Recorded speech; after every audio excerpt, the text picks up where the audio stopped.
Ladies and gentlemen of the media, both print and electronic, we owe you a deep debt of gratitude. How would we keep up with sports in this country if it were not for you reporting it to us? We wouldn't. Where would sports be in this country without you? Would we even know? Would we care? The simple answer to all of these questions is a simple but resounding no. It is you who have made sports important to the common person who is unable to go to all of the games, to travel from city to city, and to keep up with the statistics that seem to be at your fingertips on every team and on every player. We can't possibly say thank you often enough. But once a year, the people of Salisbury, North Carolina, will do their best to try. We put into perspective what few others know. You make sports relevant, and you keep sports in the hearts and minds of all America. You are and have always been our All-Americans. Thank you.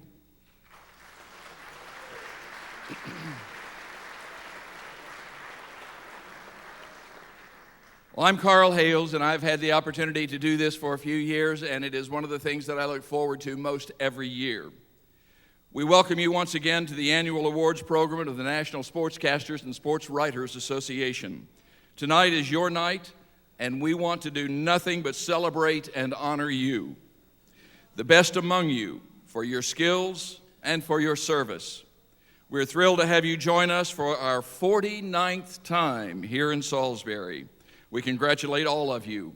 Welcome home to Salisbury, where thank you is on the lips of every sports fan when we tell you we will never forget you.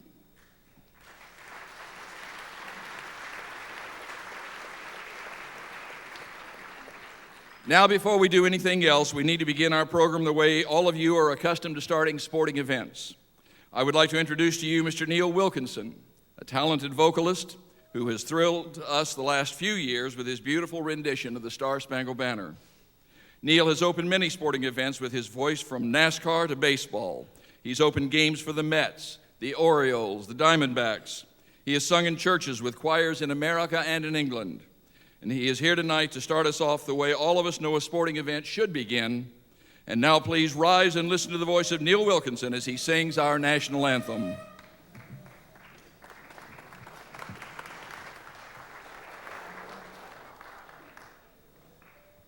Oh, say, can you see by the dawn's early light what so proudly we hailed at the twilight's last gleaming, whose broad stripes and bright stars through the perilous fight o'er the ramparts we watched were so gallantly streaming, and the rockets ran glare, the bombs bursting in air gave proof through the night that our flag was still there.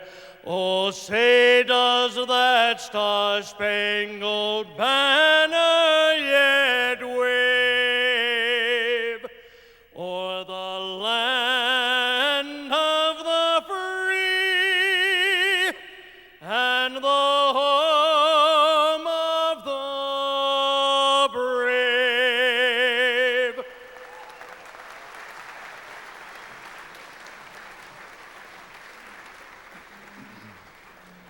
Thank you, Neil. I think the only thing that was missing there was play ball. You will have the opportunity to hear Neil again at the end of the show.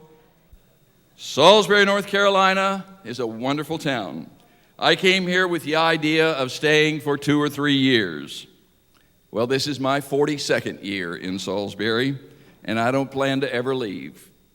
One of the reasons this town is so highly regarded by all who come here and stay, either by birth or by choice, is the outstanding leadership. We've always had great mayors. We have one of the best ever elected in Susan Klutz, who has been our mayor now for 11 years. Intelligence laced with grace and charm, We are ably led by this lovely lady, whom I'm proud to introduce to you now, our mayor, Mayor Susan Klutz.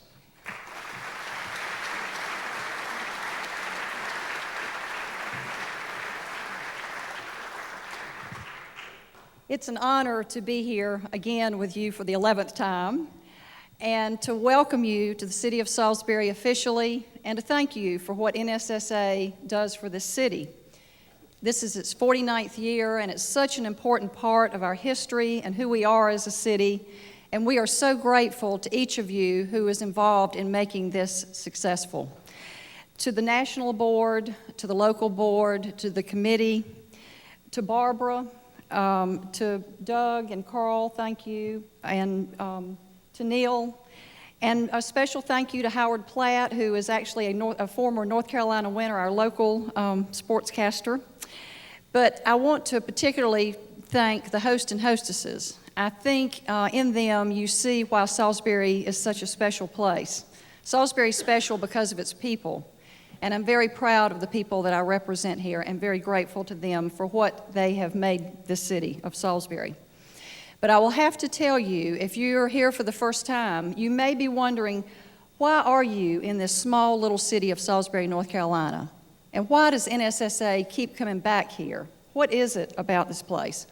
Well, I'm here to tell you, and if you've heard me tell this before, forgive me, but this is my 11th time. But Salisbury is the center of the universe. And you may not realize that, but it is true, and I'm just going to give you a few examples. Just in the last year or so, there was a movie that's playing now, filmed here, Leatherheads, which has come out recently. George Clooney picked this location for much of its filming, as they filmed in North and South Carolina.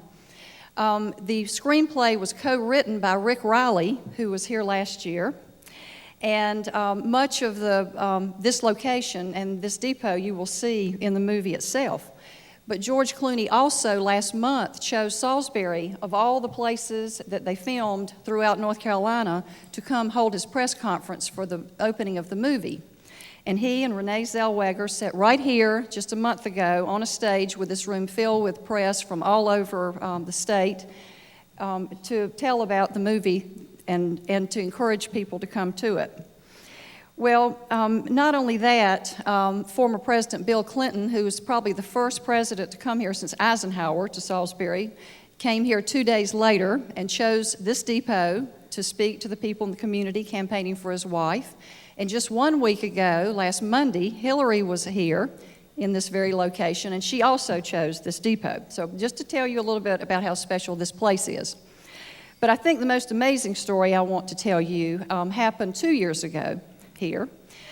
Jim Nantz was a winner. He was here 2 years ago. And I'll never forget when he got up to speak here, and he said, you know, not only is this a great honor for me, but it's very nostalgic and very special for me because my family was here.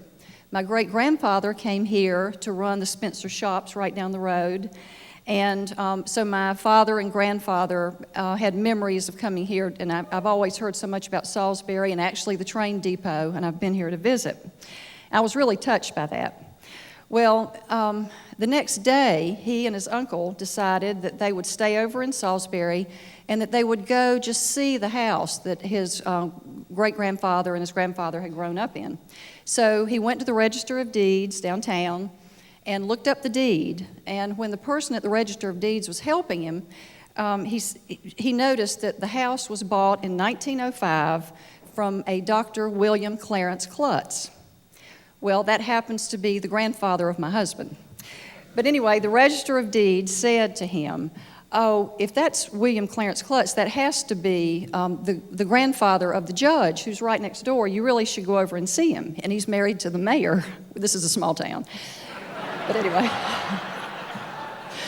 anyway, so he went next door. Well, my husband, who, as I said, he was on the bench that day, and he got a note handed to him on the bench, and it said, Jim Nantz is in your office. Well, I don't know if you've ever been in a judge's office, but it's behind security. It's really hard to get into a judge's office. So it's very unusual, first of all, for him to even get a note that anyone is in his office. But when it says Jim Nantz, he looked at it and he said, sure, you know, what's going on here? So he called a recess, he went to his office, and he walked in, and he looked up, And he said, "You're Jim Nantz." And Jim said, "I know." This is what at least my husband tells me. And he said, "And I had dinner with your wife last night." But anyway, my husband was he just totally couldn't believe it. And the fact that Jim's ancestors and our ancestors not only were in the same city of Salisbury, North Carolina, but in the same house is pretty amazing. So you'll have to admit it's a small world. But it is a wonderful place here, and forgive me for taking so long just to say welcome and thank you, but we are just so happy to have you, and we hope that you'll return many times. Congratulations to the winners, and please come back often. Thank you.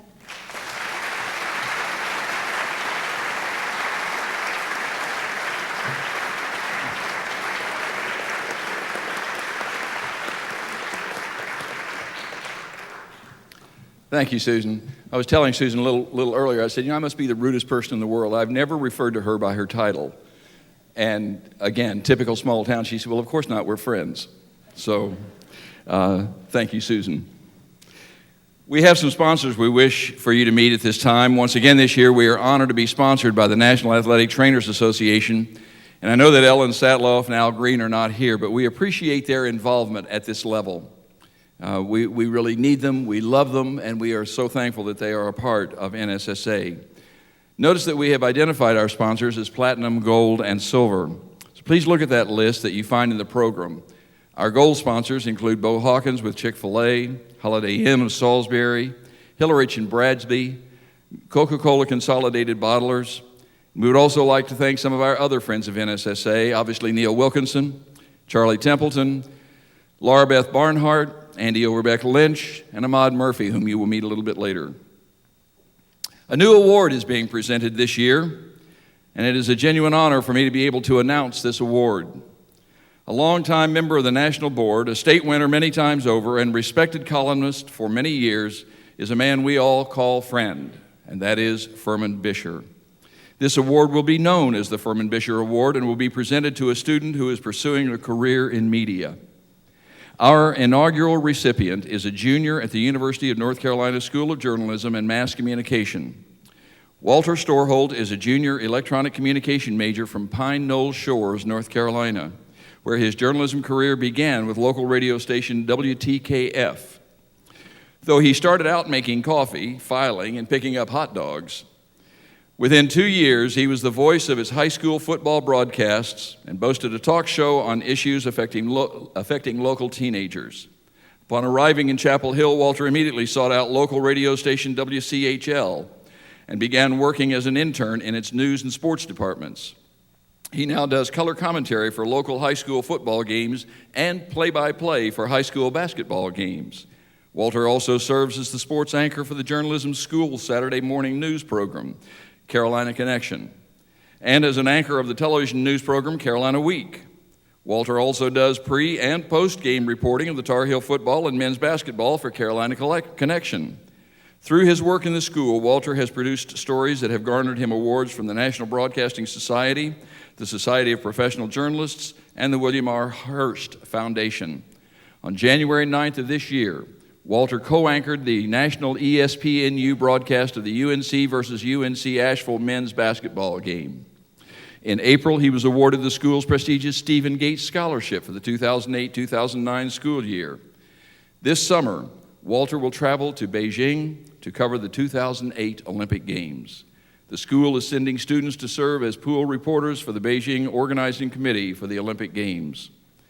We're sorry that Furman Bisher was not able to be with us tonight to present this award, but I'm very proud to stand in for him as we bring forward not only our recipient, but a representative from the school. Please welcome Speed Hallman, Assistant Dean of the School of Journalism at Chapel Hill, who will present the actual medal is not here yet, but he does have a check to present to Walter Storholt.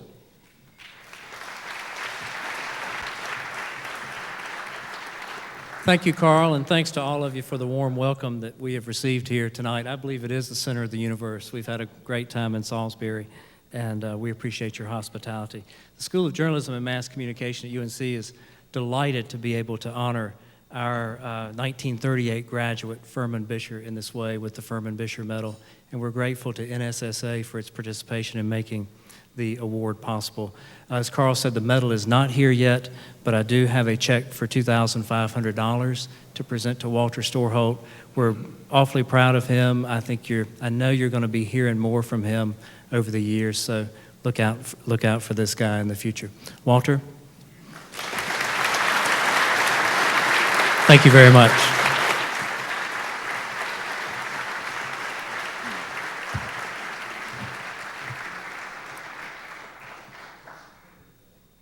Well, it's time to give some plaques and bars to the state winners from across the United States. Again, congratulations and a very big thank you from us. And at this time, will all the sportscasters who are state winners please line up to my left outside on the concourse. Please allow Ahmad Murphy, who is on the concourse, to line you up in proper order to receive your awards. If you will just go out here on the concourse, you will be coming in by in alphabetical order according to your state. As you cross the stage, please pause long enough to have your picture made as you shake hands with Jim Nantz. I can't tell you what a pleasure it is for me to introduce this next person to you. He is a member of the board of directors for more than 2 decades. He has served as its president and was just elected yesterday to serve in that capacity again for the next 2 years. He has called Salisbury his second home for years.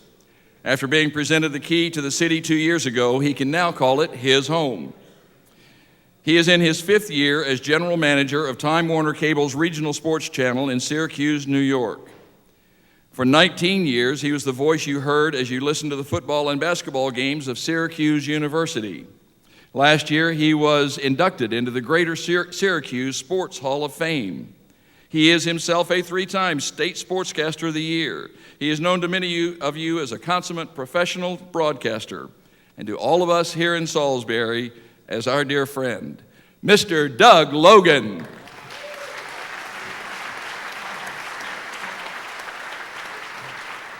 Oh, my. You know, it occurs to me that there are a lot of folks who are receiving your applause this evening, but I'm not so sure that this gentleman has, and so let's get that done right now. How about a round of applause for someone, NSSA has no truer friend or greater champion than Carl Hales. Carl?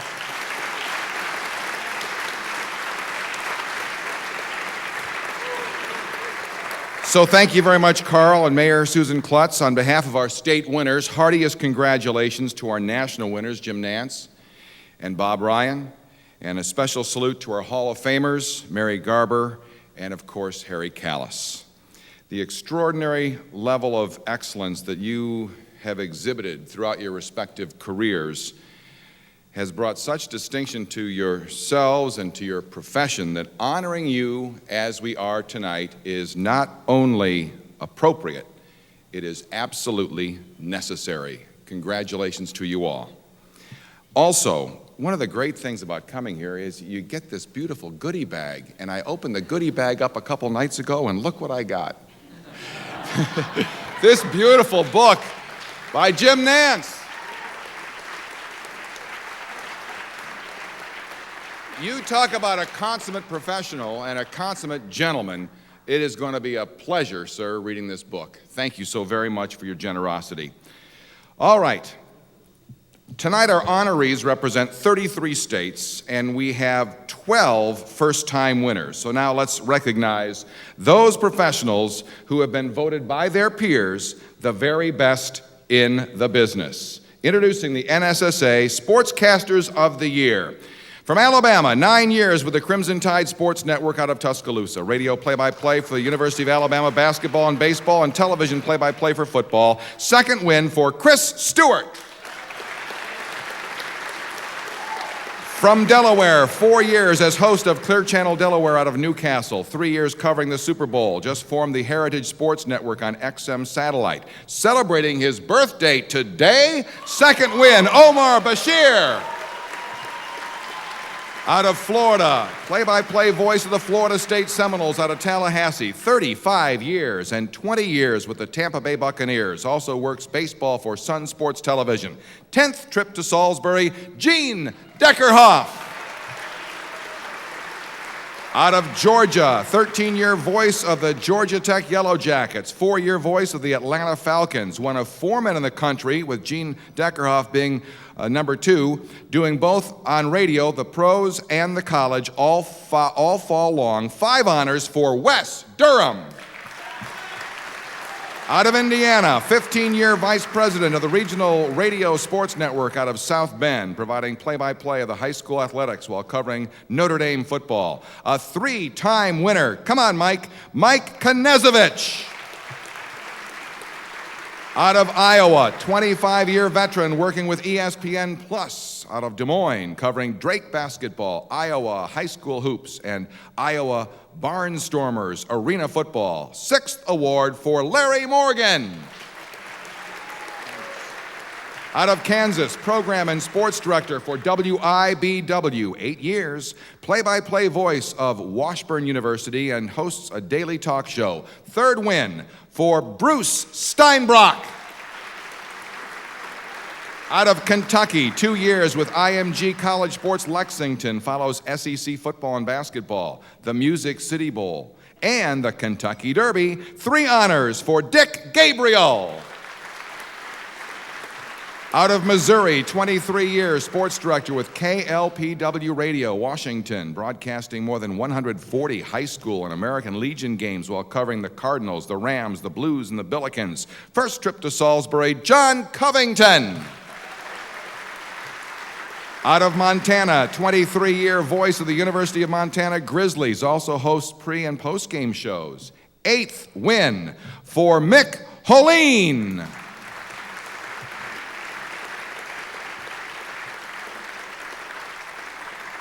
Out of Nebraska, 7 years with IMG College Sports Gretna, the voice of the Cornhuskers for football and basketball, and an adjunct professor at the University of Nebraska School of Journalism. 3rd honor for Jim Rose.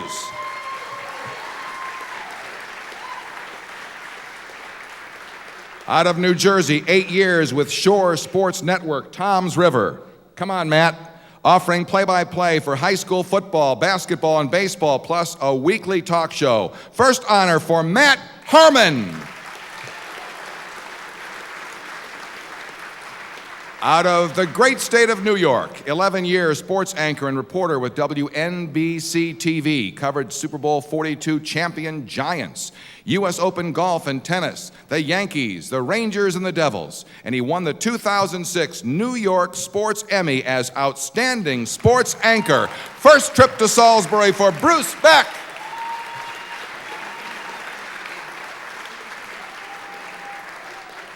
Out of North Carolina, 8-year associate athletic director at Appalachian State. He called Appalachian State's stunning upset victory over the Michigan Wolverines in the Big House, along with the school's 3rd consecutive NCAA national championship. First-time winner, David Jackson.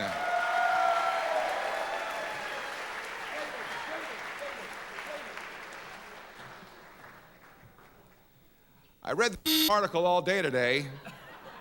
I want to hear you say it. Come on. Give us those words at the end of the game. That's a heck of a spot to be put on, Just right? do it. The kick is blocked! Good enough. Out of North Dakota, sports director, 26 years with KUMV-TV Williston. Covers both North Dakota and North Dakota State athletics. 5th award for John Cole. Out of Ohio, 10 years with the Ohio State Radio Network out of Columbus. Voice of the Buckeyes, broadcasting the BCS title game, the NCAA Final Four, and the NIT Finals. First win for Paul Keels.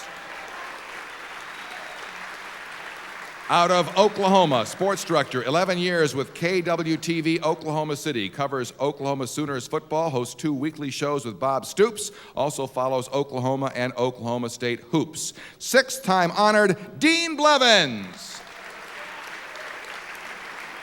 Out of Rhode Island, the 5-year voice of the Pawtucket Red Sox, covering the International League AAA affiliate of the world champion Boston Red Sox. 2nd award for Steve Hyder. Out of South Carolina, 9 years with the Gamecock Sports Network, radio play-by-play man for the University of South Carolina, also hosts an afternoon sports show. Second-time honored Mike Morgan. Out of South Dakota, sports director, 24 years with KOKK Radio, play-by-play announcer of 87 high school games over 8 months. The high school football team he covers is currently riding a 41-game losing streak. First award for Jeff Duffy.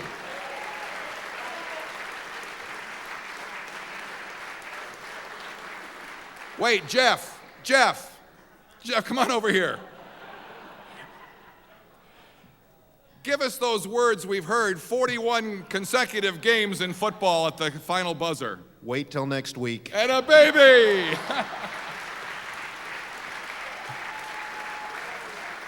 You see, out of Texas, voiced the Dallas Cowboys, 30 years with the network. Also play-by-play of college football and basketball, MLS soccer, arena football, and NASCAR. 10th honor for Brad Sham.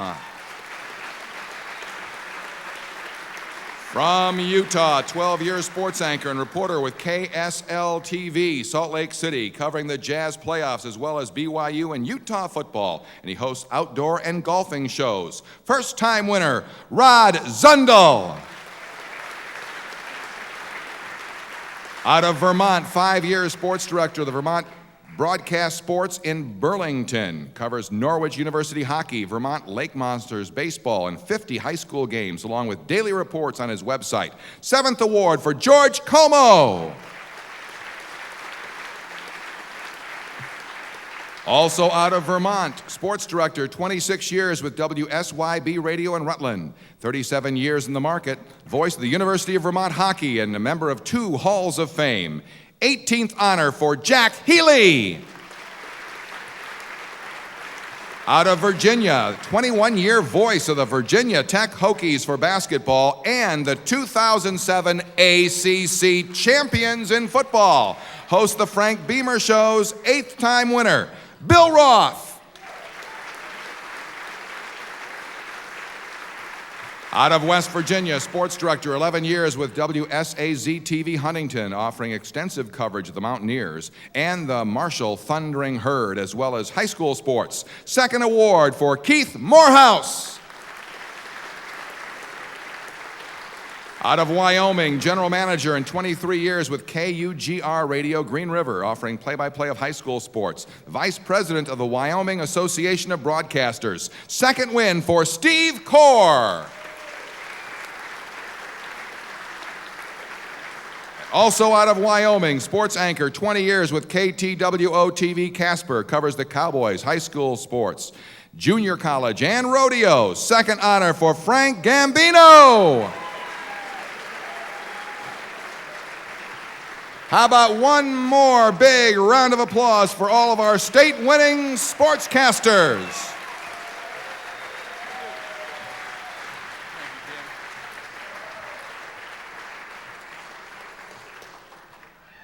Would all of the writers now come out and let Ahmad line you up as well? All of the state winners who are sports writers, please line up outside on the concourse.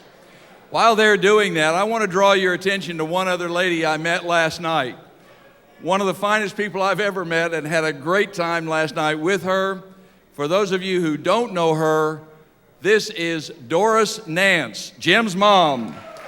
Stand up, Norris.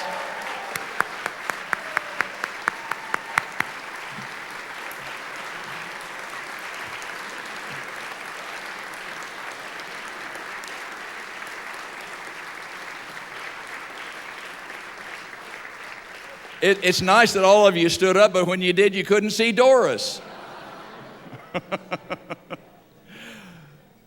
Again, we are thankful for all of the sports writing that is done in this country.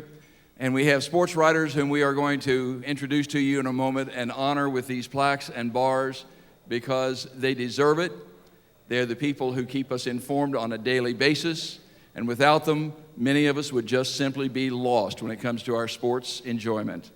So now at this time, I'll bring Doug back up to introduce your sports writers. No, please keep your seats. However, at this time, I would like to recognize an NSSA charter member out of Peoria, Illinois, and Stars and Stripes, now living in Florida. His charter membership card is signed by Lindsey Nelson and Red Smith. He turned 81 last December, and he and Judy are celebrating 51 years of marital bliss. Would you please stand, Ben Abrams, and have your wife Judy stand with you.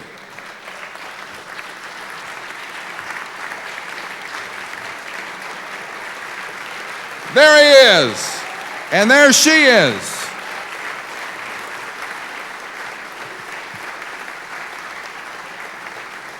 I also want to point something out because next year is the 50th year of NSSA, and we're going to have quite a gala here. We're looking forward to it.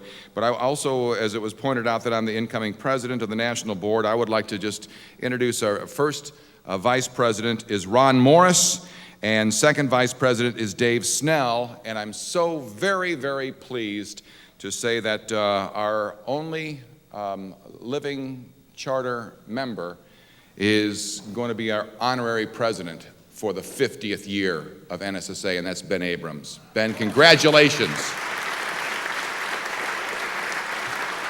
All right, well, National Sportswriter of the Year, Bob Ryan, please come forward for the presentations. Now, let's meet our NSSA Sportswriters of the Year. Out of Colorado, sportswriter, 19 years with the Denver Post, beat writer for the University of Colorado Buffaloes, football and basketball. First win for Tom Kensler. From Georgia, freelance writer for SportsIllustrated.com out of Atlanta and several other websites and publications. Just completed a book on the history of Georgia Tech football. Third trip to Salisbury for Jack Wilkinson.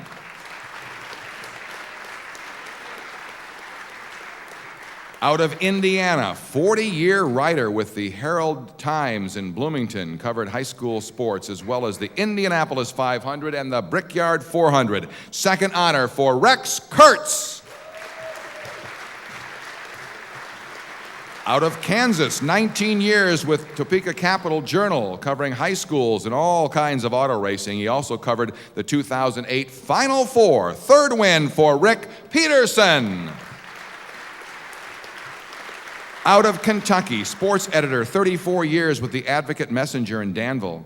Covered the Senior Bowl, NCAA tournament, Kentucky Wildcats football and basketball. Even country singer Eddie Montgomery. Third victory for Larry Vaught. Out of Louisiana, 4 years with the Gannett News Service, Baton Rouge, followed LSU's wild ride to the national championship in major college football. First win for Glenn Gilbo. Out of Massachusetts, a veteran columnist with the Boston Globe. In fact, 30 years with the paper, covering everything. Eighth honor for Dan Shaughnessy. Out of Missouri, editor, 17 years with the Washington Missourian. Second place, National Newspaper Association Best Sports Photography.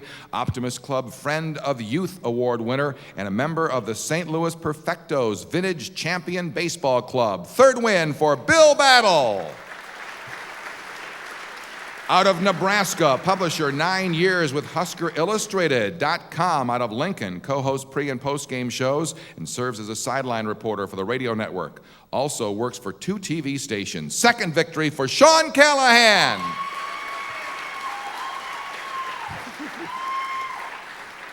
Someone out there is on the verge of death.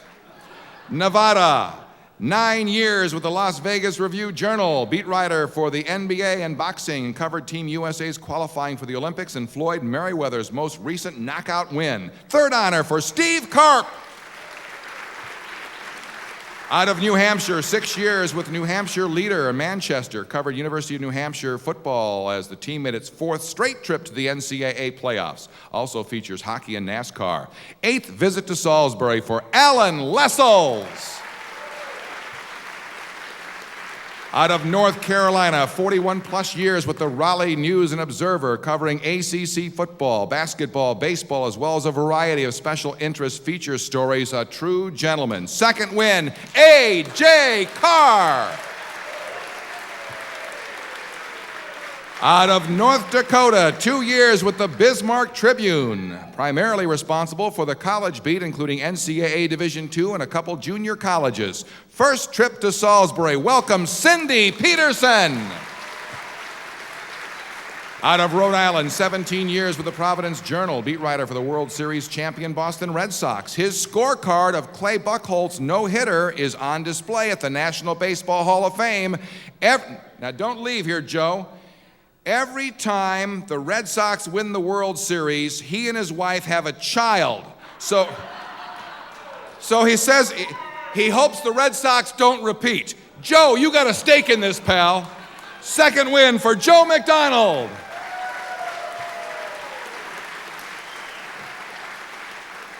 How some of these writers think. South Carolina, columnist, 9 years with the State Columbia covering the Gamecocks and the Clemson Tigers. Third victory for Ron Morris. Also out of South Carolina, 4 years with the Charleston Post and Courier, beat writer for the Clemson Tigers. First honor for Larry Williams. From Vermont, 38 years with the Burlington Free Press, primary high school writer for the state's largest newspaper. He won the Yankee Quill Award, the top journalism award in New England, for his lifetime work. Our NSSA National Board President. 8th time to Salisbury, Mike Donahue. Out of Wisconsin, 18 years with the Milwaukee Journal-Sentinel, covered the Masters, U.S. Open, the PGA Tour's FedEx Cup playoffs, and NFL playoffs. He's going to China in August for his 6th Olympic Games. First visit to Salisbury, Gary D'Amato. And also out of Wisconsin, 12 years with the State Journal in Madison, just completed his 11th full season covering Brett Favre and the Green Bay Packers. Second honor for Jason Wilby. One more round of applause for all of our state-winning sports writers. Thank you, Bob.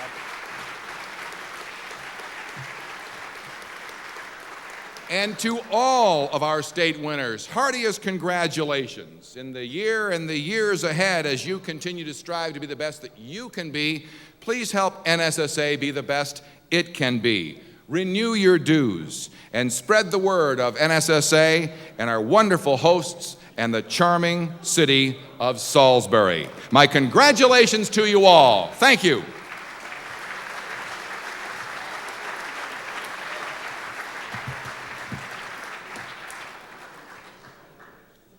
Thanks to Doug Logan. Not only is he the incoming president, he has been doing this for many, many years. He is the go-to person when it comes time to find out about each one of you, which you heard tonight and saw as we had a lot of fun with the state winners. So our thanks to Doug. It's no wonder you are an honorary member of Salisbury, North Carolina. We're always excited to recognize the people you have chosen to be the national winners each year. Competition is fierce when you read and hear the quality of sports reporting today. These are among the best who have ever served sporting events. With great pride, I take us to that part of the program that honors the best of the best. To properly introduce a sportscaster, it takes another sportscaster. So we have a man with us tonight who certainly fills that requirement. This is Billy Packer's 27th season as lead analyst for CBS Sports college basketball coverage and his 34th consecutive year covering the Final Four. He won a Sports Emmy Award for Outstanding Sports Personality Analyst in 1993. He played high school basketball in Pennsylvania and was a Pennsylvania All-State basketball selection and two-time Connie Mack Pennsylvania baseball winner. His dad coached at Lehigh University, so he literally grew up with sports at his home. He attended Wake Forest University right here in North Carolina, was an all-ACC guard, led his team to the 2 ACC titles, and appeared in 2 NCAA tournaments and 1 Final Four in 1962. He has coached, written books, worked with the greatest coaches in basketball, and has broadcast games for 36 years and has won numerous awards, including the North Carolina Sportscaster of the Year. He has 3 children and 3 grandchildren and currently lives in Charlotte, North Carolina with his wife, Barbara. Please welcome to the podium one we call our own, Mr. Billy Packer.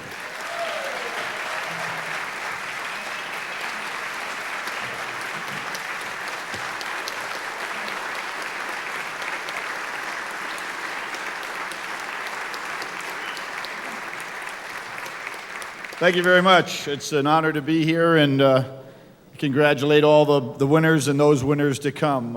Obviously, this is a very special night in broadcasting and in sports journalism.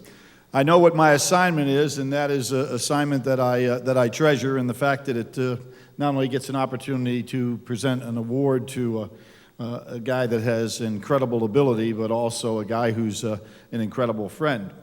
But before I do, I'm going to kind of get off tangent just for 1 second, if I could, because you're going to be honoring somebody tonight that is very close to me.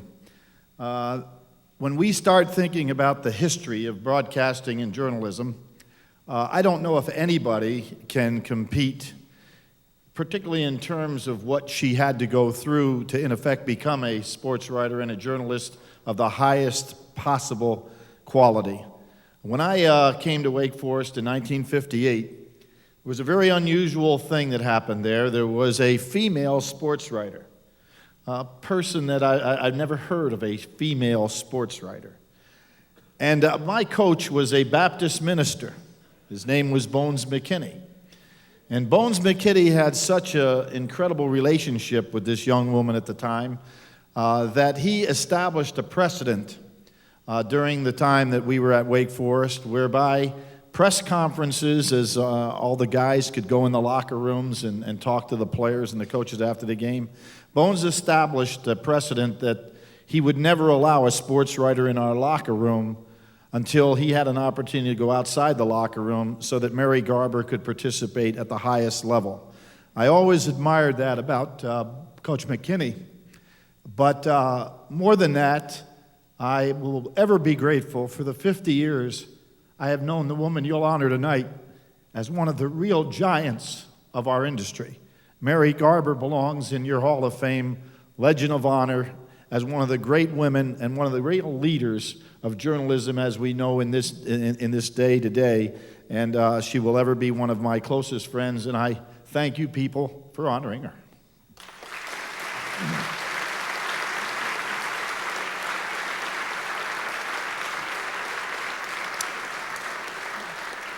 Now, on a much more serious note, I'm going to have a little fun with this guy. His accomplishments are incredible in regard to, at his age, to be able to be the voice of the Masters, the voice of the Final Four, the voice of the NFL, the Olympics. His accomplishments are mind-boggling, and those members that are in even your Hall of Fame, many of which have never accomplished what this guy has done in a very, very short period of time. And I think that everybody in this room would recognize Jim as certainly one of the most accomplished broadcasters in terms of his ability to bring high-quality sporting events to the highest level each and every time he ever gets in front of the microphone. This will be, as you know, his third award.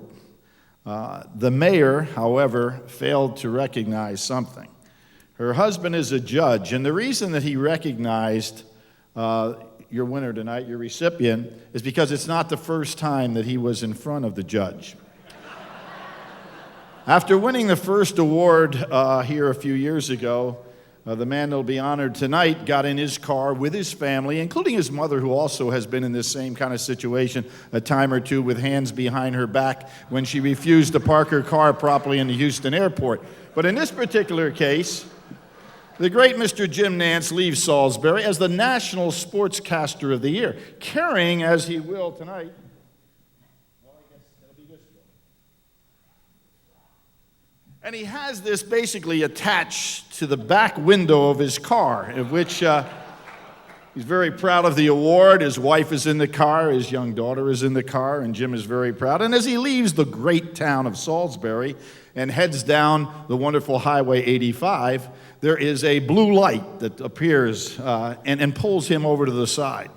In a few minutes, the beautiful North Carolina hospitality explains that although this may be a prestigious award to some, it means nothing to the North Carolina State Highway Patrol, of which they proceeded to turn Jim around, put handcuffs on him, and in effect escort him to prison.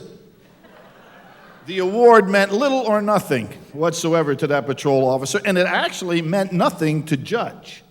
because they took him into the judges' chambers, and at that point, the judge, for the first time, had an opportunity to understand what the National Sportscaster of the Year Award is all about, and he eventually released Mr. Nantz from custody. So when the judge saw him for the second time, ma'am, I want to explain, he'd been before him before, so let's not take all the credit for that. I certainly hope tomorrow, as Jim goes to the airport, there'll be a little courtesy given to a guy now has 3 of these trophies to take back with him to his home. Jim is a great storyteller, and I like to put something in place as to what he is able to do. He has friends in every walk of life, old, young, and we were doing a Final Four in 1992. And he pulls me on the shirt right before we're ready to get organized for the game and says, I got to get a buddy into the game. He doesn't have a ticket. And I said, Jim, I don't have any tickets. And he's got to find something for him, Billy. I said, well, let him be a runner. A runner is the guy that goes and gets you Cokes. And sure enough, this runner comes in. He's got a baseball cap on, a crappy-looking shirt, and a pair of khakis, and it's Freddie Couples, a guy who roomed with Jimmy Nantz in college, and obviously going nowhere as a golfer at that point in time in his life. So Jimmy says, this is Fred. I said, Fred, pull up a chair right here. And he said, what do? I said, what you do is when I want a Coke, you run and go get it. So the game starts, and he kept grabbing me on the lapel. He's, Billy, you need I said, Fred, just put the headset on, watch the game, shut up. You're lucky you're here, and just behave. The game ends. Now, you know the Final Four is on a Monday night. The Masters starts on Thursday. We walked down the street in Minneapolis. I assumed that Fred Couples is going to the Masters. He's going to the airport. He's going to get ready to go. And he said, you know, I have no place to stay tonight. Could you let me bunk in with you in the hotel room? Now, Jim has told me about the great dream that he and this fella had that one day you will win at Augusta. You'll have the green coat. And Freddie Couples says to him, yeah, Jim, and you'll be putting it on me. And I'm walking down the street in Minneapolis and say, this dingbat doesn't have a ticket for a game. He doesn't have an airplane ride to get to Augusta. And Jim is thinking that someday this guy could win the Masters. And I said, boy, are they both crazy. That Sunday afternoon, I sat at home watching Augusta National, and it was all over. And they said, yes, I think he's coming now. And who was it but Freddie Couples? And what was that dream that they had as guys in college together? Yes, someday, Fred, you'll win the Masters, and I'll be putting the green jacket on you. So he tells great stories, but these stories have a ring to them. A few years later, we're at the Final Four. The game is ready to start, and Jim says to me, holy mackerel. He said, I don't have much of an occasion to meet or be around this guy, but he's really important in golf. And I said, well, what about him? He said, he needs to sneak into the game. I said, well, who the hell is it? He says, Nick Faldo, who has now won a couple of, obviously, British Opens and majors. And I said, well, Jim, let him be a runner. Sneak him in. And we sent a guy out and bring him on into the ball game. And Faldo was the runner, but he wasn't smart enough even to go for Coke. So we kind of like put him in a corner. And thank goodness he brought his caddy along. And we had an opportunity to let her be the one to run for the Cokes. And now what do we have? We have Nick Faldo and Jim Nantz actually broadcasting together as a team. So when he's a storyteller, these are stories that he doesn't really make up. All he has to do is live life the way he does, and things fall in place for him. He is an incredible individual. And I'm looking through your program tonight, and I look at guys that are already in your Hall of Fame as broadcasters. And I've had the pleasure and the honor and the opportunity to work with so many of them: Dick Enberg, Kurt Gowdy, Vern Lundquist, Ray Scott, Marty Brenneman. It's just unbelievable how quality these guys were. What did they have? Obviously, a tremendous amount of natural talent, the voice in many cases, the delivery, the ability to understand the situation, great work ethic, tremendous values and understanding about the sports that they cover, and a love for the sports that they cover and the people that participate in those sports. They also are incredible in this respect. All of those people are incredible team players. They, in effect, want to make everybody that's involved in the broadcast as one. And even though they're the star and they're the leader of the broadcast, they pull together a team. They are incredible team players. And, of course, they are superstars in their ability to carry it out. I mentioned guys that are already in your Hall of Fame, and all of those people had that same ingredient. And I can honestly say that without question, the man I'm about to introduce as your National Sportscaster of the Year matches each and every one of them in all of those abilities. An incredible person, a great friend, and certainly one of the great sportscasters in the history of broadcasting, a guy that will always be by all our sides, the great Jim Nantz. Jimmy.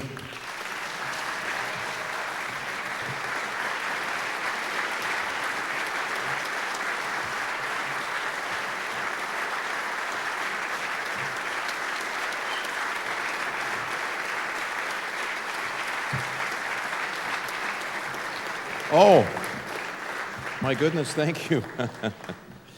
Oh, that's so sweet. Thank you. And I don't even know what to do with this, but good evening, friends. This is, yeah, take it back, but make sure I get it later, okay? Will you please? We'll not leave without it. Thank you so much. Billy, you know, how much of that do we believe, what he just said? It's pretty close, actually. The Freddie thing in '92, he was our runner the week before, long scheduled, but yeah, he ran and got us some Cokes, and a few days later he won the Masters, and a dream that was first hatched in a dorm room in Houston came true, and a scene that we had rehearsed in college numerous times, play acting like kids do, making believe this is a real scene, and recording an interview into a little tape deck, selling him on the idea that one day he's going to win the Masters. He needs to learn how to be. After all, you're going to be this champion golfer. You need to learn how to handle an interview. And at the same time, I'm trying to learn the art of interviewing. So we'd sit in room 101 Taub at Houston, and we'd always play the same scene. I'm the host of the Masters. He's won the tournament. And that was 77, 78, 79, and 80, and April 12th, 1992. Just a few days after we were in Minneapolis, and he served as our runner. He won the green jacket. I was there to give him the green jacket. It was pretty amazing. Faldo, the real story, Billy, on the Faldo thing, we're in New Orleans. It happens to be the New Orleans golf tournament going on at the same time. And we're in the first game of the national semifinals. It's Kansas against Carolina. It's Roy against Dean. We get to our first commercial timeout, and Bob Dekas, our esteemed, long-time, 24-year producer of the Final Four on CBS, says in my headset during the first break, Jim, we're getting word from security. There's a guy that claims he's Nick Faldo who's at the press entrance door. He's wondering where the tickets are that you were supposed to have left him. Well, I didn't know Nick Faldo. I mean, I'd given him a couple of green jackets, but I didn't hang out with Nick Faldo. So I was, feeling like the guy is number one ranked, in the world. Maybe we should trot down there and see if it's Faldo. We dispatched a guy named Lynn DeLuca down there, and sure enough, it's Nick Faldo with Fanny Sunnison, his caddy. So I say, for God's sakes, I'm not one to believe in doing this, but here's my credential. Go get him in. He's Faldo. And throw him up in the stands somehow. This is not a good place to tell this story, is it? But I did it. I'm admitting it, all right? So here comes Faldo, hat in hand, at halftime of the first game. He goes, this is a big event, big spectacular. I didn't know anything about it, but you're the only guy I knew who was going to be here. So is there anything I can do? And Billy, was pretty frosted. He said, yeah. He says, Jim, are you hungry? I said, yeah, kind of. He says, hey, Nick, go get us a couple of ice cream cones. We're back on the air in about 8 minutes. I can't believe the sight as I see Nick Faldo leap over the rail and run up the stands, and a few minutes later, juggling a couple of popsicles, actually, comes back on the floor and hands us the popsicles and says, thanks. And I said, get back up in the stands. I don't want to see you again, but I do want you to know that someday you're going to be on the 16th hole at the Open Championship, and there's going to be a marshal who's going to come up to you on Sunday. He's going to say, by the way, Nick, there's some guy named Jim Nantz who says you're supposed to leave him a couple of passes here to get into the Open. And now he's my partner. Thank you, Billy. Billy Packer's an amazing man, and he's a friend 52 weeks a year, not just the time we work basketball. I treasure those times sitting by Billy's side. He has a special gift for rotating ideas in his mind and coming up with a perspective that I never would have even thought of. That's what has always made him, I believe, the most honest and insightful analyst that I've ever known. His intellectual agility is second to no one. but his friendship is so dear to me. I've had two great men my whole career that I've worked alongside with, and they were both a generation above me. And I've leaned on them so much, way beyond with the headsets on, life-type decisions. And that would be Ken Venturi and Billy Packer. And I thank you for being such an important man in my life, Billy. Thank you for being here tonight.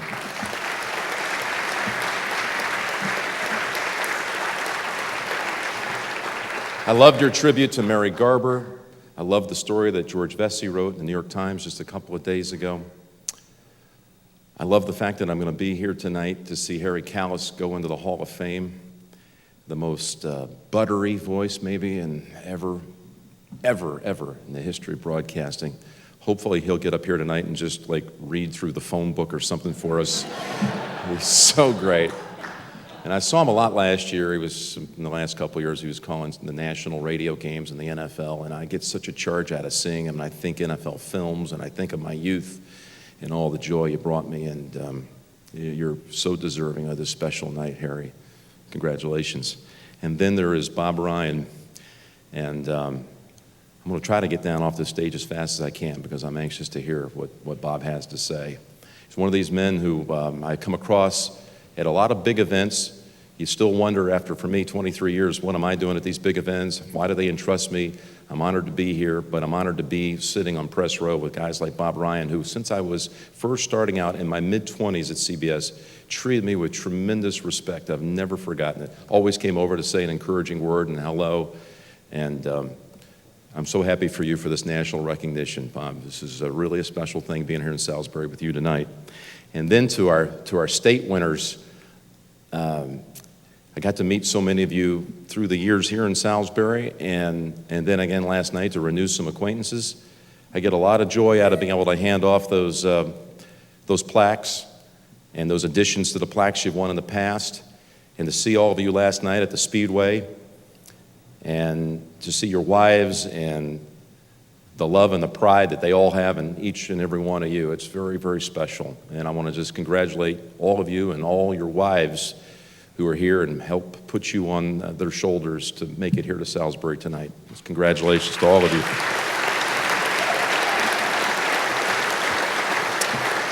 We were at the Speedway last night. Carl, thank you for that introduction of my mother. And you're right, the standing ovation prevented everybody from seeing little Doris Jean Troll Nantz. But I know I dropped this nugget, as I like to call it, on a few folks last night. But we were at the Speedway, and I was blown away by how great that night was. And I've always, the other 2 years I was lucky enough to win this thing, I wasn't here on Sunday night. I was out working somewhere. But what a well-planned week this was, the Wachovia Championship. And then to have this great night right behind it. So I got to make it there after signing off at 6. And we pulled up, and we just both, I think, were astonished at what it really looked like being there at Charlotte Motor Speedway. But it was particularly poignant for my mother because I'm not going to tell you the year, but we do have strong North Carolina roots. Mrs. Mayor, thank you for mentioning a lot of those. I was born down the road in Charlotte, and my mother was, and in my mind still is, a beauty queen. And she was, in fact, returning last night to the site where she was last there, sitting on the back of a convertible with a sash, riding around the track as Miss Charlotte Motor Speedway. Yeah.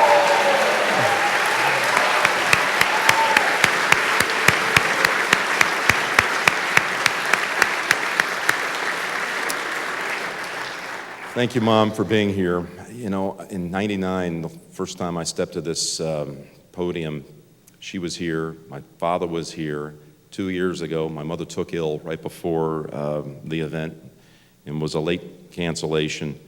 And I so much wanted to win it again, to be able to make up for that lost time for her from 2006, and I'm just overjoyed that she's here. I've got so many friends and family who have traveled in from all over the country. I've got family like my Uncle Mark, who was mentioned earlier. We made that excursion over to the old house up here on Salisbury Avenue, the house that's right next to Bojangles now. You can't miss it. I stopped by there today. The house has been converted to a florist.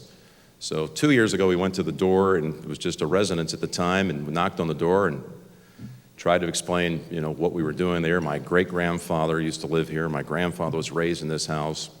And the guy through the screen door said, "Okay." "So how can I help you?"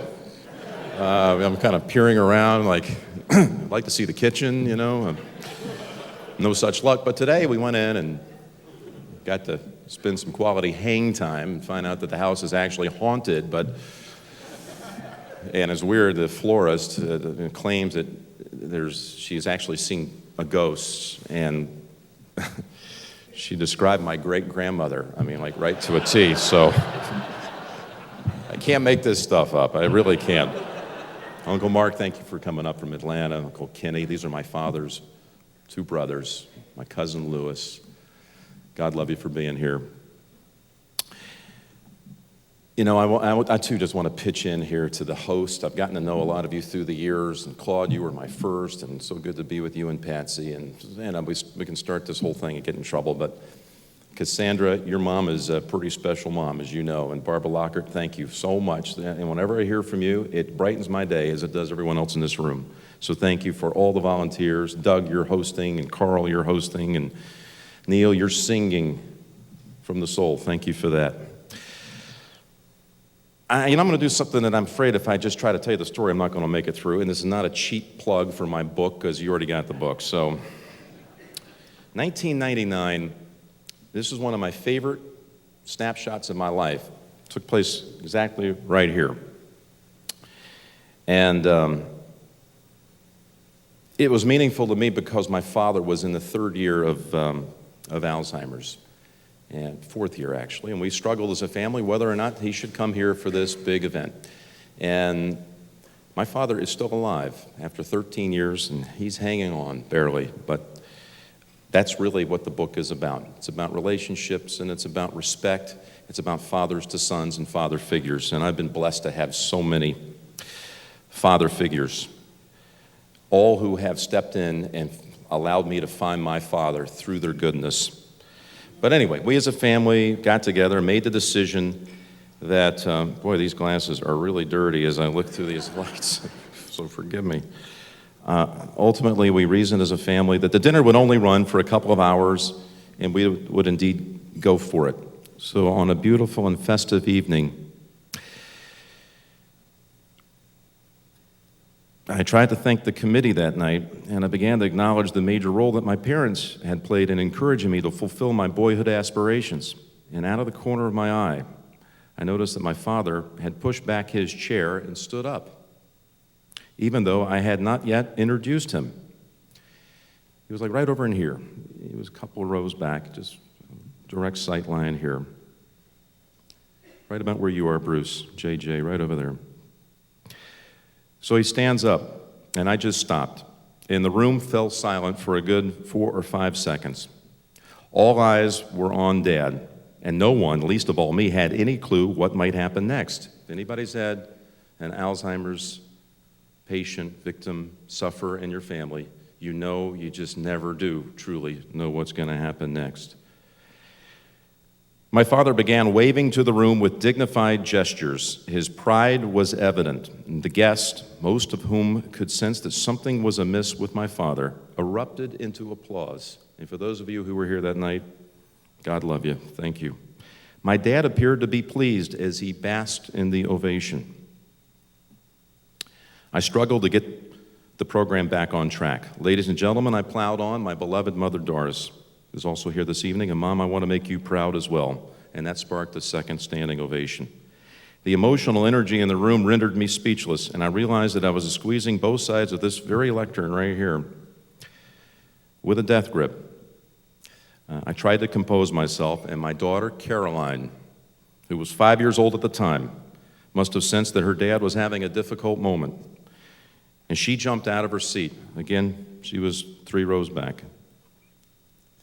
She jumped out of her seat, maneuvered her way through the maze of tables, like we have here tonight, and leapt into my arms.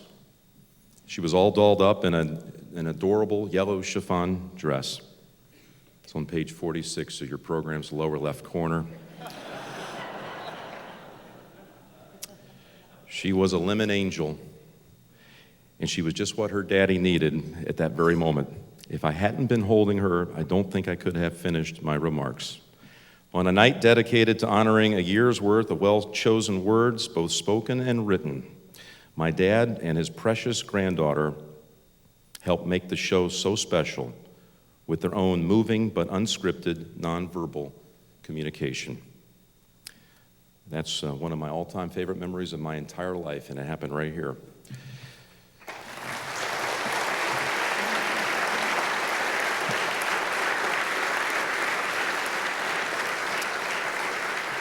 I believe in the word family so strongly. I sometimes can't differentiate between friends, family, colleagues. I throw myself into friendships and relationships, and I hope that people invest the same amount of energy and love right back. And the people who are here tonight, I think, are a testament to that, and I feel their love, and I just want to thank them. And I have two guys I work with all year long, and they both are the absolute best in the business. And my year, it never kind of stops. The cycle keeps repeating itself. Lance Barrow, who's our lead producer at CBS, the NFL, the Super Bowls that we all do, the Masters, and all of our golf coverage. And Bob Dekas over here, our head of the NCAA, who's worked with me and Billy for all these years. Thank you guys. You're like brothers to me. You really are. And then I have this man over here who has guided me through a lot of decision making. Barry, you've never missed this occasion to Salisbury, and thank you for always coming back. I see Leslie Ann and Jerry right here from CBS who came down from New York today getting their first taste of Salisbury. And you go over, above, and beyond so many times. I don't know how to ever repay you guys, but thank you so much. And I know how much you're enjoying this night. And then the guy that really completes me, that sounds like a Jerry Maguire line, but up in the booth, slipping all this great information, discussing story ideas, and Tommy Spencer. Thank you, my man, so much. George Smith,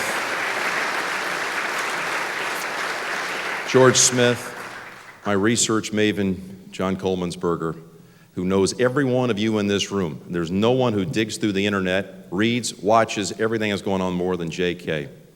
Mark Packer is here, the Pac-Man. Anybody heard the Pac-Man around here?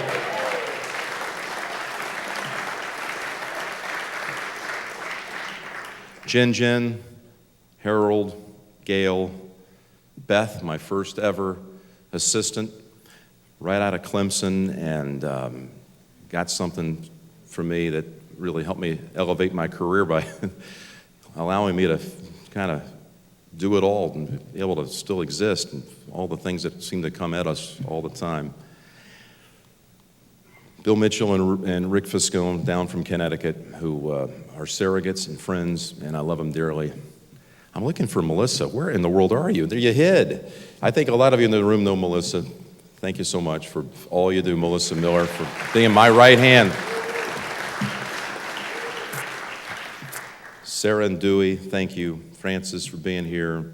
And my boyhood best friend, still as great a friend as you could ever have, Cliff and Karen, thank you so much. I hope I haven't missed anybody, but I just want to say, Mrs. Mayor, we were talking about that house that your grandfather-in-law sold to my great-grandfather. I did look it up. It was $1,250 was the transaction in 1905. And when I was back there today, I was rummaging through an old chest I saw there, and I found an old punch list, or a couple things we still wanted to see if we can get fixed up. It's still kind of, I don't know the statute of limitations. I did get handcuffed the last time I left, no, 2 times ago. That Billy did not embellish.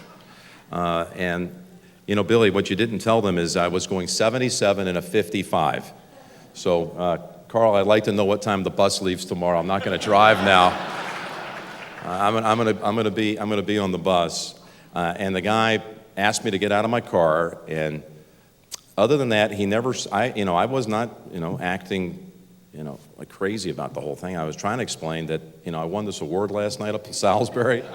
And I'd had this, I felt like a hero's welcome, and now I'm being handcuffed and sent to jail. It's all so bizarre. But I thought we were making some headway until I said, I work with Billy Packer, and with that, he said, put your hands behind your back. Hey, listen, on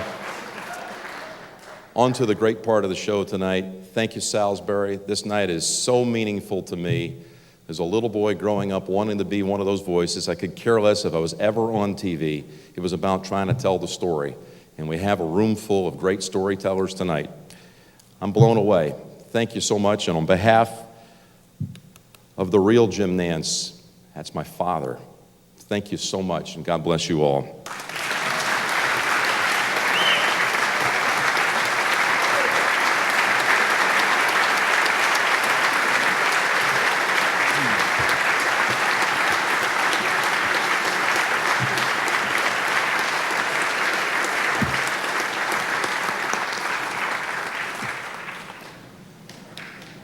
The best of the best as a sportscaster, and now writers, you got to watch out for his book.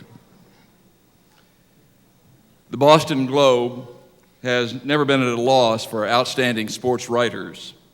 Our National Sportswriter of the Year is no exception, and neither is the man who will introduce him tonight.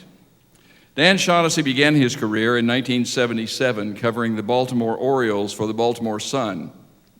He's been a sports writer for the Boston Globe for 20 years, covering the Boston Celtics and the Boston Red Sox. He has written and contributed his vast knowledge to several sports-related books, his best-selling book being Curse of the Bambino, which details the search for the World Series championship by the Red Sox after they sold Babe Ruth to the New York Yankees. By the way, in case you've forgotten, the curse ended in 2004.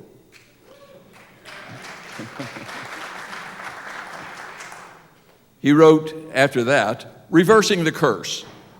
He contributes to ESPN, the magazine, and is a regular guest on Sunday night sports show called Sports Extra, and discusses sports and current events on radio shows airing on WTKK, on ESPN's Rome is Burning, and on NESN's Sports Plus and Globe 10. An award winner himself, tonight was proof, Dan, along with Sean McDonough, was awarded the Jimmy Award and has been named Massachusetts Sportswriter of the Year 7 times before tonight. He has been selected as one of America's top 10 sports columnists by Associated Press sports editors on 5 different occasions.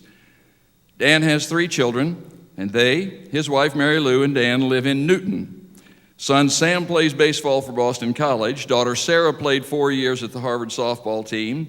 Daughter Kate is also a softball player and 2007 graduate of Boston University. Mary Lou holds a doctorate in psychology. In this family of achievers, Dan holds his own, and I am proud to be able to be the one to introduce you to Dan Shaughnessy.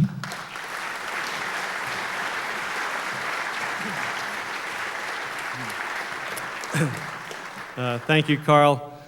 I know I share with Bob, wishing they let the writers go first tonight because we wouldn't want to follow Jim Nantz. That was really powerful. And I am here to introduce Bob Ryan, which is a great honor for me. Carl's correct. I go back even further than that. 1975, when I graduated from college, I came to the Globe, and here's this guy, Bob Ryan, who, believe it or not, I read in high school. I know he probably hates to hear that, but it's true. Smart guy, you know, Lawrenceville Prep, Boston College. The desk loves this guy because his mechanics are perfect. Never have to make any edits. Everything comes in perfect paragraphs. Encyclopedic knowledge. And if you talk to him, you know that. Tremendously generous, the same thing. Those of you who've talked to Bob last few days, any other time, shares the craft. Generous, not territorial. In fact, he and I have worked together coming up on 30 years now. We've never had a harsh word. I don't think, the only thing we ever argued about was Uma Thurman, as far as I can tell, you know. And Bob, always putting things in sports terms, claims she's a 270 singles hitter. I don't know. That's how he would phrase it. But the storytelling, 1975, I'm sitting at the Globe, and Bob has written a column about the Red Sox, who turned out pretty good that year, but early on they struggled. And at the end of the column, he's dismissing a couple of bullpen members. Diego Segui was one, Reggie Cleveland was the other. And he said, as for these two, may I suggest the next transatlantic flight with Amelia Earhart at the controls, you know? You could write that in 75, you know? So I'm like 21 years old, I'm sitting there, and the phone rings for Bob Ryan. It's Amelia Earhart's sister, you know? And she's really, you know? I mean, you know. So I hear the great Bob Ryan trying to explain the statute of limitations to Emile Earhart's sister. It was unbelievable. And it went on like that. I go to a game, and Bob, a couple years later, he's written about Rick Mahorn and Jeff Ruland, who Johnny Most, the great Johnny Most, called McFilthy and McNasty. They were the Washington Bullets, thug guys underneath, beating up on Larry Bird, Robert Parrish. And Bob wrote a Sunday Notes column, the most widely read thing going. Bob Ryan was a guy, we call him the commissioner, and there's a reason. I mean, he's in the NBA Hall of Fame, he's in the Basketball Hall of Fame. And one day at the finals, Bob Ryan was standing talking to David Stern, and I came up behind him and said, "Commissioner," and they both turned around. This is it was serious. And David's like, "You mean him?" Of course. But so he writes this column ripping Mahorn and Ruland as these thug guys underneath and out of control, and they got to police this. It's not good for basketball, thuggery. And early in the game, Gene Shue is coaching the Washington Bullets at this time. And Bob, to his credit, would always sit down by the visitor's side because he felt you learn more down there. And you guys all know that. A lot of times you learn more about your own team in the other locker room. And Bob, being the veteran, he knew enough about the Celtics. He's sitting down by the visitor's coach. So Gene Shue's down there, and early on, they call kind of a ticky-tack foul on Mahorn. Really didn't deserve it, but the reputation was out there. And Gene Shue doesn't get on, Joey Crawford or whoever it was. He wheels to the press table and goes, "That's your fault, Bob Ryan. That's your fault he made that call like that." And I'm thinking, boy, this guy's pretty powerful, A couple years later, Bob kind of liked Larry Bird. You may not have noticed, but Bob, he really liked Larry. Bob was into hyperbole, and Larry was the greatest ever. We all know that. So Dennis Johnson is bringing the ball up over half court, and he's kind of pounding out top, and Bob's carrying on. His arms are flying. He's talking about Larry, the whole bit. And DJ, dribbles over toward us. This is during the game. He says, "Bob, we got a game going on out here. Keep it down," off to the side like that. I'm thinking, the players are talking to him during the game. Now, the other thing some of you may not know is Bob's encyclopedic knowledge really translates to baseball as much as anything. I mean, he's associated with basketball. This guy knows more baseball than just about anybody I know. His first byline for the Globe, if I'm not mistaken, he'll tell you, 1968, he shared it with Peter Gammons. How's that for two Hall of Famers in one byline? A couple of interns at the Globe starting off 40 years ago. And I just called Bob yesterday. That ridiculous seventh game with the Hawks and the Celtics, which is the reason I wasn't here Friday. We all got kind of waylaid by the Celtics not taking care of business against the Atlanta Hawks. And so, of course, seventh game, they blow them out by 35, 40. It was a joke. And I called Bob to find out what's the most lopsided seventh game you can remember. Because I remember the 85 World Series, Cardinals, Royals, 11-0. He goes, 1934. Now, who could forget that? I'm like, oh, yeah, who could forget the 34 Game 7s like that, I'm sure you're all familiar with it, It's on the tip of my tongue. But, and I think he is still carrying the box score from Reggie Cleveland's 18-hitter in 1977. Complete game 18-hitter. As Bob pointed out, we were talking outside, no three-ball counts. He remembers this kind of thing. And what I love about Bob is he's gravitated toward a lot of TV, but we're here tonight because he's Sportswriter of the Year, and he's a great writer. He's never lost that. And the thing that's best about Bob, in my view, is he's been doing this a long time, and a lot of us get jaded, we get cynical. He has never lost his passion for sports. It's still there, like the kid who got honored tonight from North Carolina. He's got the passion of a college junior who gets into this because he loves sports. It's never left him. I bring in my friend, my colleague, Bob Ryan. I've heard that before.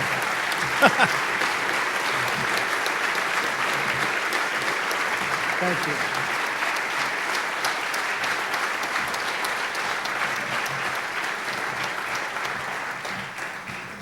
For the record, Amelia Earhart disappeared in 1937. But it is a true story. She lived in Squantum, the sister lived in Squantum, Massachusetts. I couldn't believe it. But that's a lesson for all you guys, especially you younger guys. You never know who's reading or who's listening. Just remember that. Well, thank you very much, Dan. If you're a writer or a broadcaster, and you find yourself in Salisbury, North Carolina, in the depot, standing over this wonderful logo, you know that you're in the right place. This is a very, very big night for so many of us. And I think I can speak very safely for all my print brethren here tonight. We're grateful to get a little love. Because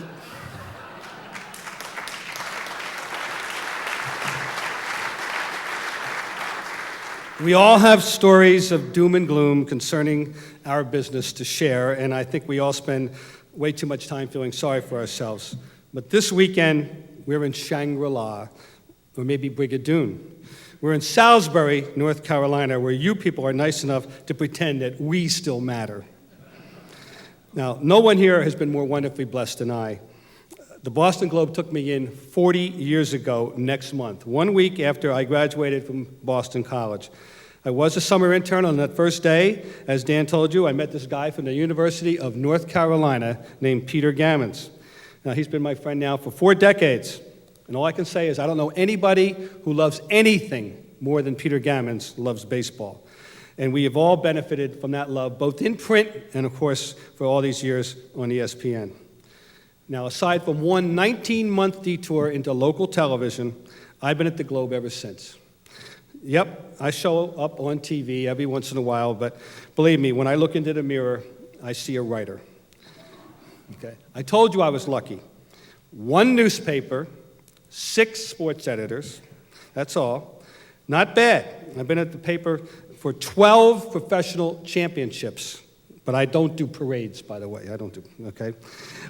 I've covered all 4 major sports doing that. You throw in all the assorted MVPs, the Hall of Fame candidates, inductees, the Olympians, a Heisman Trophy winner, a great boxing champion, speaking of Marvin Hagler, who was like a franchise unto himself for us back in the 80s, and lots of other good stuff. And our local scene has been amazingly bountiful. Now consider how lucky it is to work in Boston, Massachusetts. Boston, since 1925, when Eddie Shore showed up to play for the Bruins, has not been without a first ballot Hall of Famer in one of the 4 major sports at any given time in the last 83 years. Now think about that.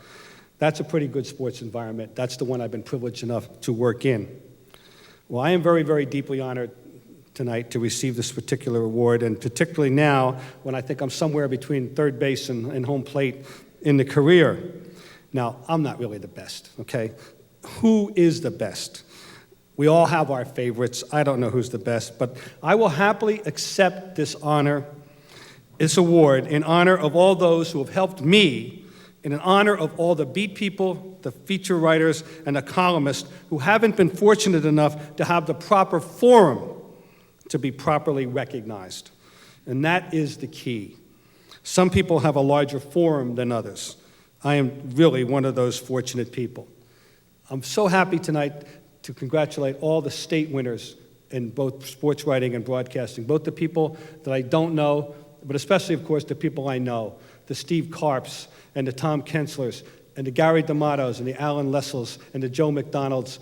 They were our friends of mine, and I'm so happy for all of you, but please, all of you who I don't know, I totally want you to know that I'm so happy for you tonight. But tonight, I am very, very, very pleased to be judged by the company that I'm keeping. Jim Nantz. I don't think enough people realize what a skill it is to speak thousands and thousands of words, well-chosen words, extemporaneously, as millions seek to critique your every syllable. Think about that. Harry Callis. You know, players, managers, and front office people come and go, always. But a great broadcaster endures. A great broadcaster is the baseball experience for countless fans, and he remained so for decades. Harry, when I grew up in Trenton, New Jersey, my guys were By Sam, Claude Herring, and Gene Kelly, the world's tallest broadcaster, 6'8". But you have been the man in Delaware Valley for 37 years, and no one has done it better than the great Harry Callis.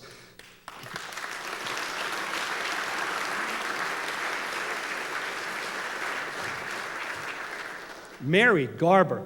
I met Mary Garber in 1972. I was covering the Celtics. They were playing the Carolina Cougars in the old ABA, NBA exhibition games that really were wonderful games because the ABA teams treated it as if it were the seventh game of the finals, and they came to play and made this for a very exciting experience in those falls. But I became aware of this woman who had been working in Winston-Salem since 1944, and that's beyond the pioneer. I mean, there's nobody like Mary Garber, and I know that all the Selena Robertses and the Sally Jenkinses and the Gwen Knapps and my great friend Jackie McMullen and all the other great women in our business, they can't remotely imagine the amount of courage, the determination, and the sheer spunk that it took to invade the closed shop of sports writing as early as 1944. You cannot exaggerate the greatness of Mary Garber. This is such a long overdue honor for her. I'm so pleased for her and her family and her friends.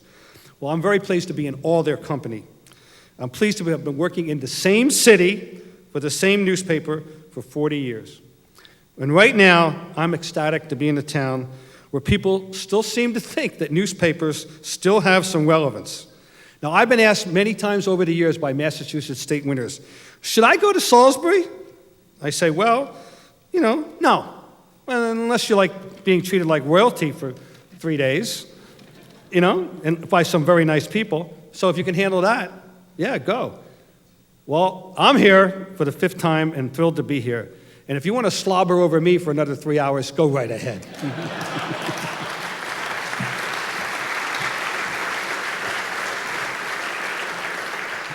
Again, I think I speak very safely for all the print brethren and all the sportscasters that are here tonight. We do not know why you do this, but we are so eternally grateful that you do this, and we're certainly not going to stop you. So thank you very much. And in case you didn't hear me, thank you very much. That's it.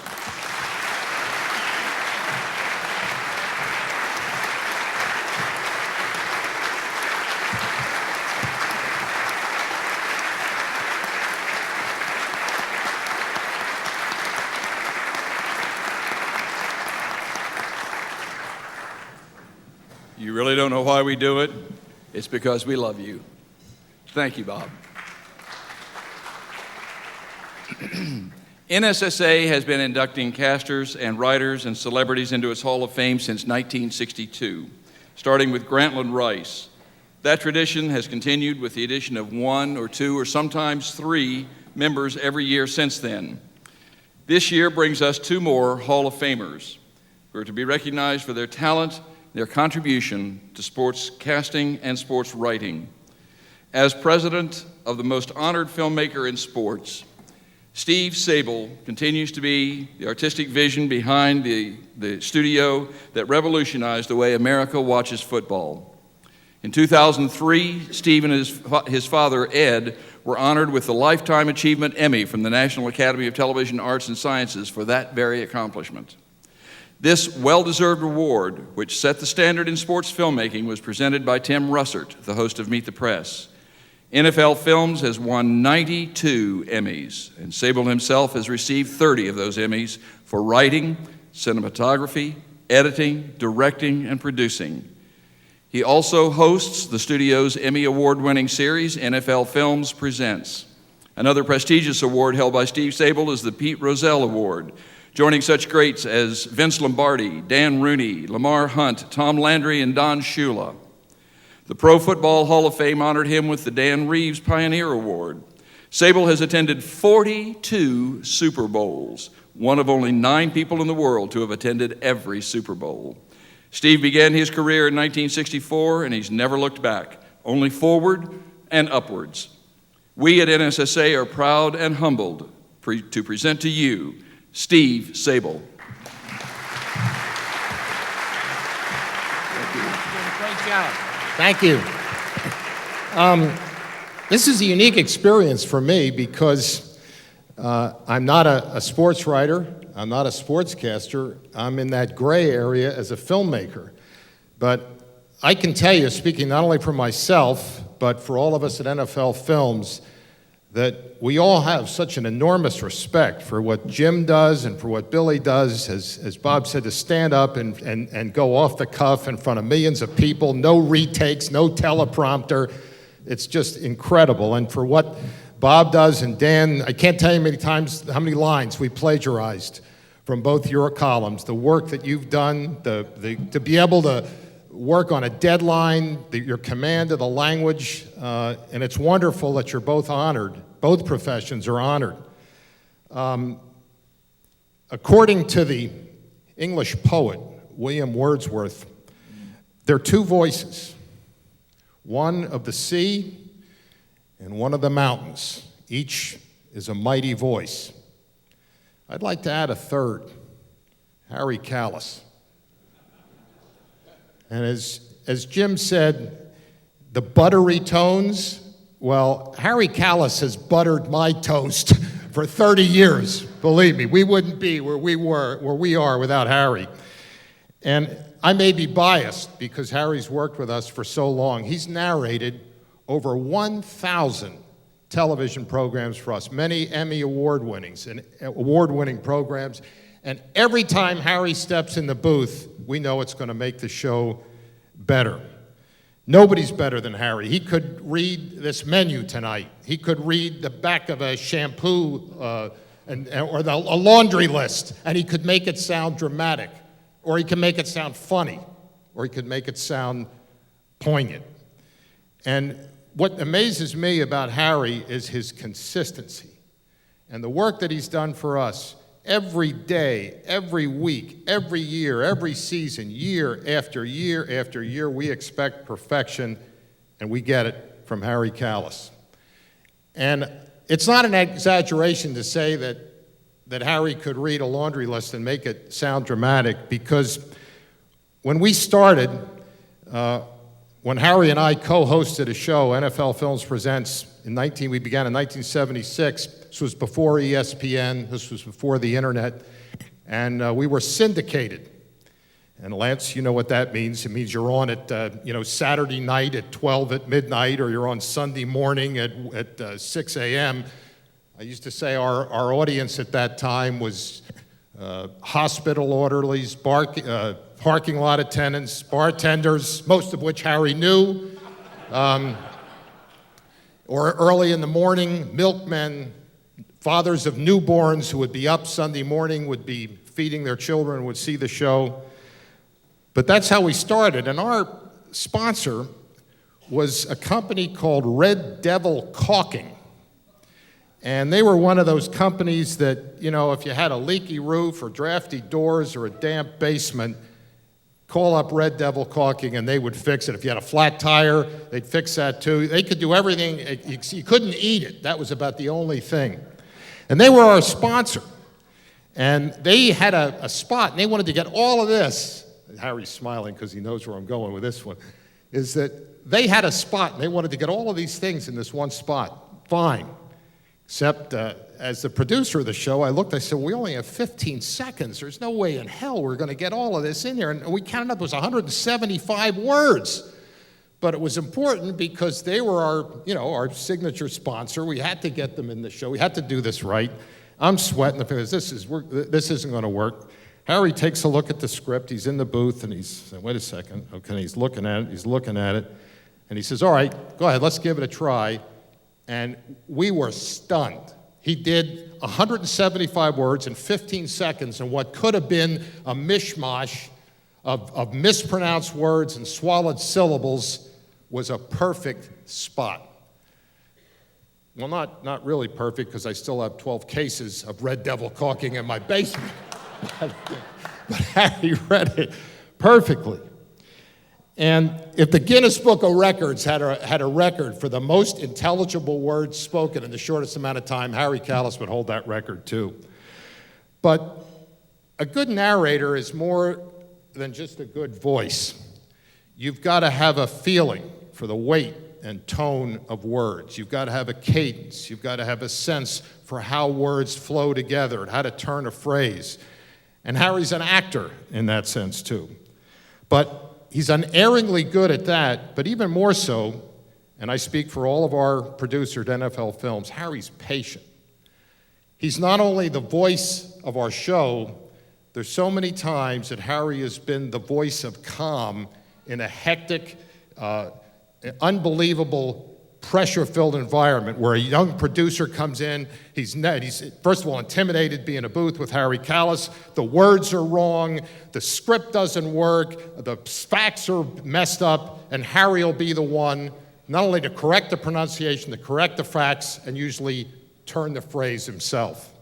And he does all of this in addition to holding down his steady job, which is as the best play-by-play broadcaster in that other sport. I think it's called baseball.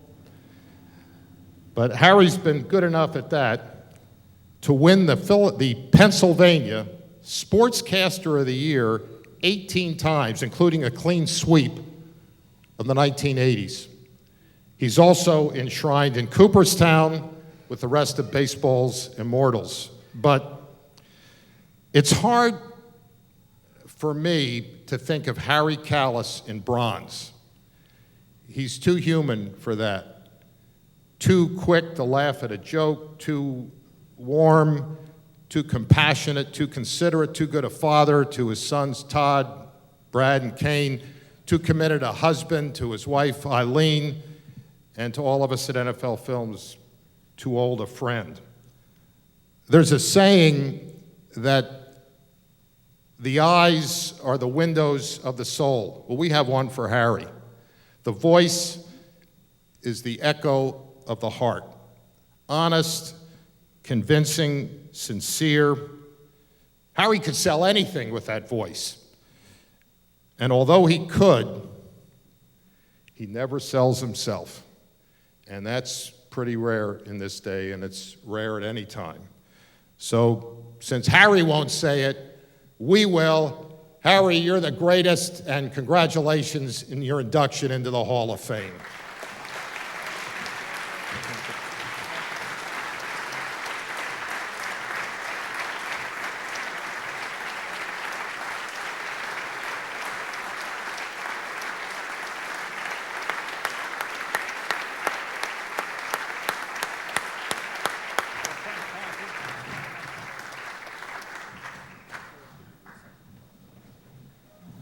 Thank you, Steve. Before Steve got into NFL Films, he went to Colorado College. Now, he was a football player. He comes from a little town in Pennsylvania called Possum Trot. Now, in his senior year, he had a desire to become an NFL football player. And he sent out press releases. You got to send to all NFL teams, you got to send this guy out, your scouts out to see the tot from Possum Trot. And they all showed up. And somehow it didn't work out. But did it work out at NFL Films? 95 Emmys, Steve Sabol, individual recipient of 32 Emmys. That's remarkable.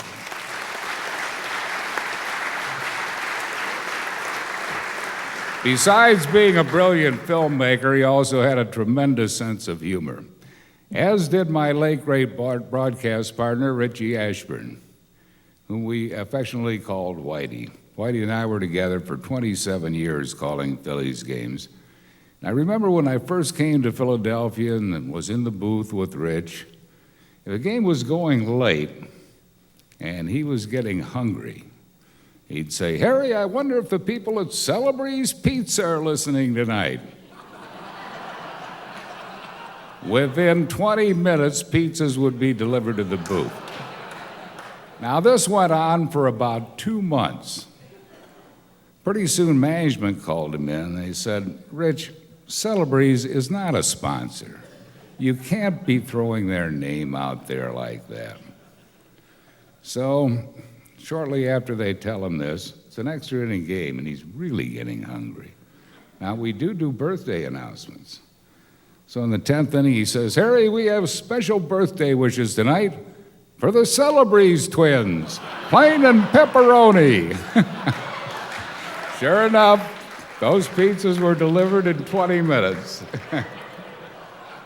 What a joy he was to work with. You know,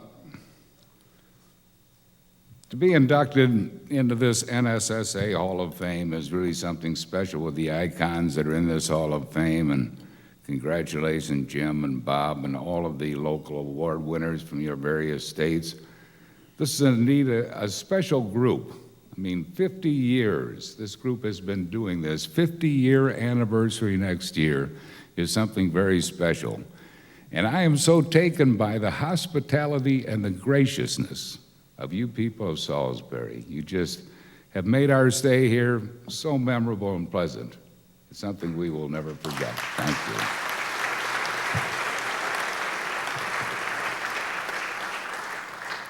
Mayor, President Mike Donahue, Barbara Lockhart, and all of you that are so responsible. My wonderful host and hostess, Dennis and Linda White, thank you so much for your hospitality. As something all of us will always remember, and whatever I might have accomplished in broadcasting, I certainly owe a debt of gratitude to my family. My family has always been so supportive. Whatever I might have accomplished, they have had a lot to do with it. I'd like you to meet my wife, Eileen. Thank you so much, honey. I appreciate it.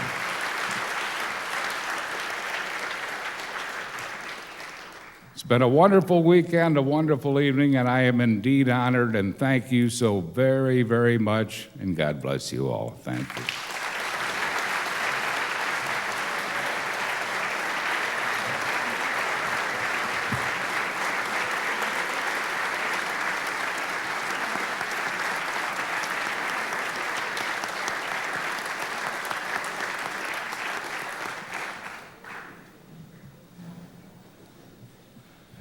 You're right, Harry. 49 years we've been doing this, and the reason is because we enjoy seeing people like you join our ranks here in Salisbury. Thanks for being here.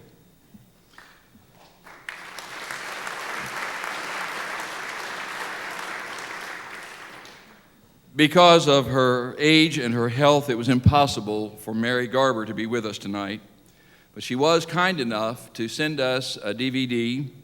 At this time, we would like to show you that film. And after that, we will ask Roseanne Rush to join us on the platform to present Mary to you and to accept her award. Before we see the tape, let me tell you who you're going to see here in just a few moments after you have seen the DVD. Roseanne Rush is a retired advertising executive who visits Miss Mary every afternoon from 3 to 6. Roseanne's father, James B.L. Rush, was the editor of the Winston-Salem Journal. Roseanne grew up admiring Miss Mary and her sister, Cornelia, they call Neely. And at that time, she was in awe of this lady, and now she is still her good friend who visits her every afternoon. So as soon as we have seen the DVD, we'll ask Roseanne Rush to come up and to introduce you to Mary Garber and to accept the award. Mary Garber was born in New York in 1960. My grandfather built Reynolds Auditorium. And then my father came to build the railroad station. He built the city hall. Mary became fascinated with Gene Tunney, and then with the Notre Dame football team. All my little girlfriends wrote to the movie stars. I wrote to the football players. Mary loved to play both baseball and tackle football with the boys in her neighborhood. I was 8 years old and I decided I wanted to be a newspaper reporter. I really don't think I had any idea what a newspaper reporter did. At both Reynolds and Hollins College, Mary was named editor of the school paper. To get her foot in the door at the Journal and Sentinel, Mary began her career working on the society page. But when the war came, the men all left, and the paper was run by women. This gave Mary a chance to break into sports. She moved over because she knew more of it than anybody did, and she had known it since she was a child. It was the only way I would have ever gotten into sports. When the war ended, Mary sadly found herself back in the newsroom. Carlton Bird came home from the war, and I was running over there every 5 minutes and saying, don't you want me to do this, and don't you want me to do that? As it always has, Mary's persistence eventually carried the day. Within a year, she was back in the sports department for real, alongside Carlton. And he said to me, are you glad to be back in sports? And I said, I sure am. Carlton and I just sort of split up the work, and He did what he wanted to do, and I did everything he didn't want to do. High school sports fell into Mary's lap, and she decided to do something that had never been done before. We had two black high schools, Atkins and Carver, and they had football teams just like the white schools, but they didn't get any coverage in the paper. And she just thought it wasn't fair. Why should those kids be playing their hearts out and not getting any recognition? Back then, our games were played in daytime because we did not have lights, and Miss Mary Garber was there every game. It was just part of Mary's makeup to cover the entire city. She went where the story was. By the late 50s, Big House games had attracted world-class talent to tiny Winston-Salem Teachers College. Despite marquee players like Cleo Hill and Teddy Blunt, Big House and his team had been totally ignored by the media. She came to one of his games. And he looked over there and saw a white woman. He said, "What the hell is she doing over here?" And she said, "I'm here to cover this game." So he got her down on the bench. And after that, it just went more and more. And they were friends till he died. She worked all the time, always worked Christmas and everything, because the men with kids wanted to be home. Now, she didn't mind that. I always worked Thanksgiving. She didn't want to be off. If there was a story going on, she wanted to be there. The boys started throwing the balls around. And, of course, Mary was out there with the dress. That's when she put on the Cardinal uniform. And one night, she had just bought a brand new car, and darn if some of the boys didn't knock it over the fence and break her windshield. And so they took a picture after they got the windshield of her out there in front of the car to hit anything away. And at one time I went to Carolina when Jim Hickey was coach. I went into his office, and he stood up behind his desk, and he said, "I'm thinking about coming around at the side of this desk and punching you in the nose." And just on the spur of the moment, and I said, "And who were you planning to get to help you?" Well, he just absolutely broke up, and he came by and gave me a big hug. She wasn't allowed into locker rooms, and at Duke, the sports information director wouldn't let her in the press box. He had her sit with the wives of the coaches and the children. Plus, in every press box, you wear a tag, which shows that you're entitled to be in the press box. And up until just a few years ago, it would say women and children were not allowed in the press box. At one time, it said women, children, and pets. I don't know why they dropped the pets, but women were still in. If they wanted to use up their old tags that said women and children are not admitted, it didn't bother me. Some things are important and some things aren't. And if you waste your energy and get upset over things that just hurt your ego, you're never going to get anywhere. It was Bones that got her into the dressing rooms by saying it's not fair to have her standing out in the hall while everybody else is getting a story, and she's late filing her story because she can't come in the dressing room. Norm Sloan took up for her. He let her into the NC State dressing room in 1973. She was a female in an all-male club. Mary was the pioneer. They gave her the dinner down at the Twin City Club, and everybody was, "Oh, you've done so well, bye-bye." And everybody was having a good time, and when Mary got up to thank everybody for being so nice, she said, "Well, we got to break this up because I got to go to work tomorrow." I think that was the first the paper had heard of it, but after that she was in that office till she couldn't see the computer screen anymore. That was her home down there. The Journal was her home. She wasn't about to give that up, no way. I used to be criticized occasionally for my choice of language. I don't know whether it was because I knew so many words or knew words that other people didn't know, but I thought Mary gave one of the all-time best descriptions when she referred to me as a salty entertainer. And I said, "There's a lady after my own heart." It was comfortable. You trusted everything. You weren't wary about what might happen as a result of what you said. I wish everybody in our media was like her. She was always one of my favorites. I have a few of them that are not my favorites. First time I met her, I said to myself, "Now what does she know about basketball?" And she blew me away. And I was around her for 10 minutes, and I said, "Whoa, this lady knows what's happening." Mary, you've won a lot of awards, and you deserve more. We love you, and you earned it because you loved what you did. You loved the people that you covered. You loved your community. And as a result of having such love in your heart, you spread that throughout the region. Thank you for spreading it with me.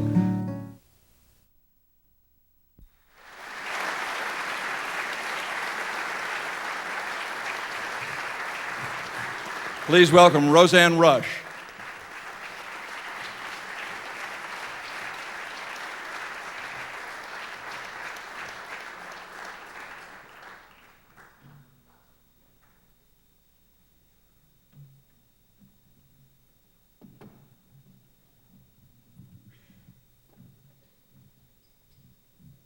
Thank you. I am such a lucky lady. Mary Garber is my lifetime friend. And I can assure Bob Ryan and all of you that Mary Garber is still quite determined and still very spunky. I'm really pleased tonight and very honored to share Mary's words with you. I first heard this speech when she delivered it in 1996. When I read I had been elected to this Hall of Fame, my first reaction was, why me? What credentials do I have outside of being around a long time? But then I thought about it, and I realized I have done some things that few in my profession have done. I sewed up a high school basketball player's uniform pants so he could play in a game. Talk about pressure. Every time that kid went up for a rebound, I expected to hear my stitches rip and see him exposed in all his glory.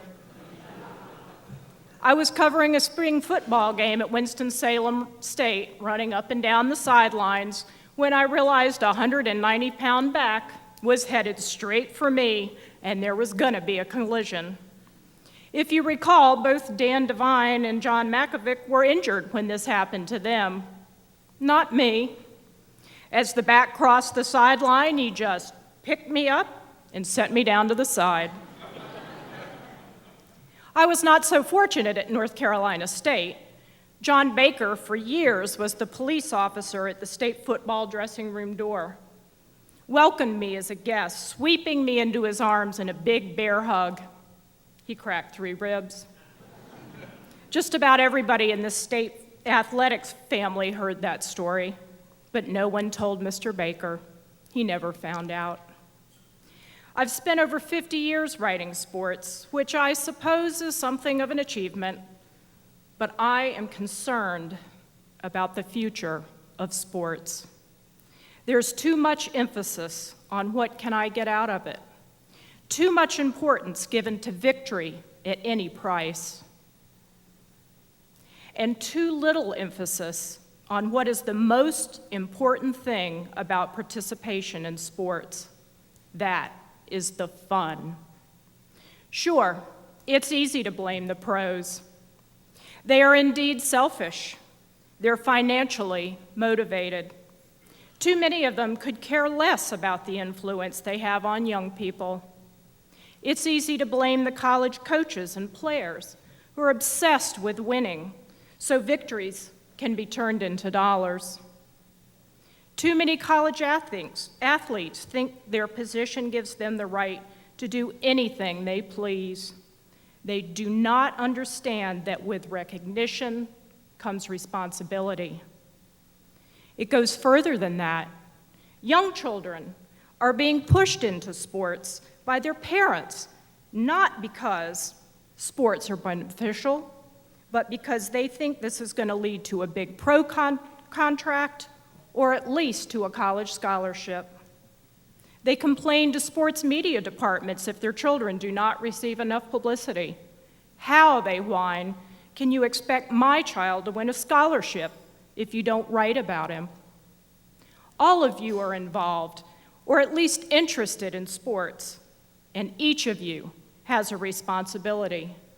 As a coach, realize your major job is to help these young people grow into responsible men and women. As a player, realize that you have a responsibility to your school, to your teams, and to yourself to be the best you can be, both on and off the playing field. And as a parent, encourage your child to play a sport because it's fun. Help him be more concerned about what he can give to the sport, not what it can give to him. Believe me, this is important, because if it's not done, sports, as we know and love them, won't be around much longer.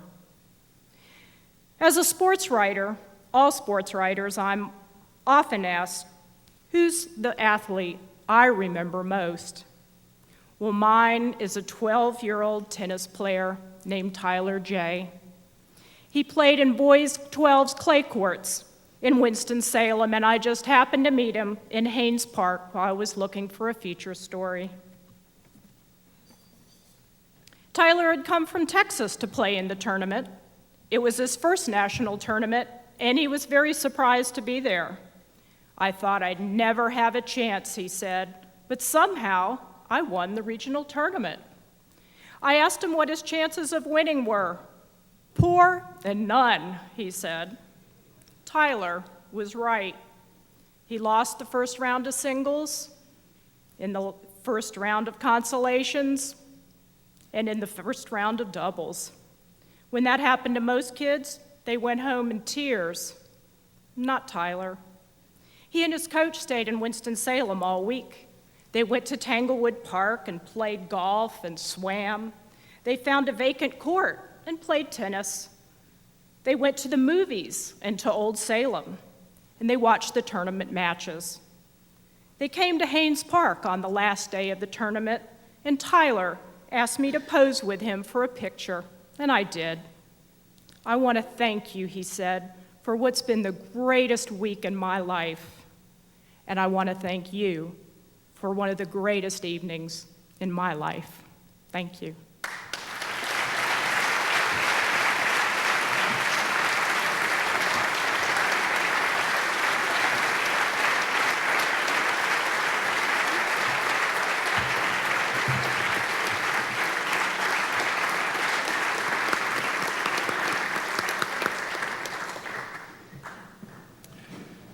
I have one announcement.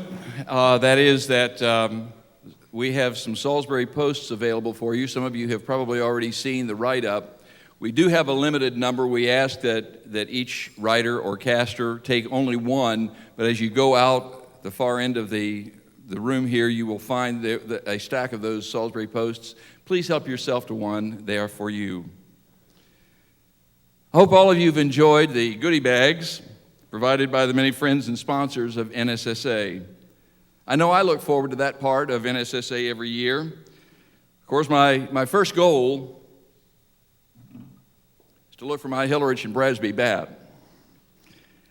I figure if I've got that, then it's time for NSSA. When I first started with NSSA, my children were 13, 10, and 9, and I used to say I was excited about having that for the children. My children are now 43, 40, and 39.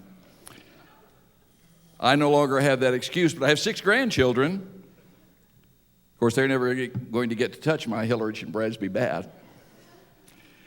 I was never a good baseball player, but just like every other kid who ever played baseball, I wanted the best equipment, and that meant a Louisville Slugger. Now every year I get to add to my collection.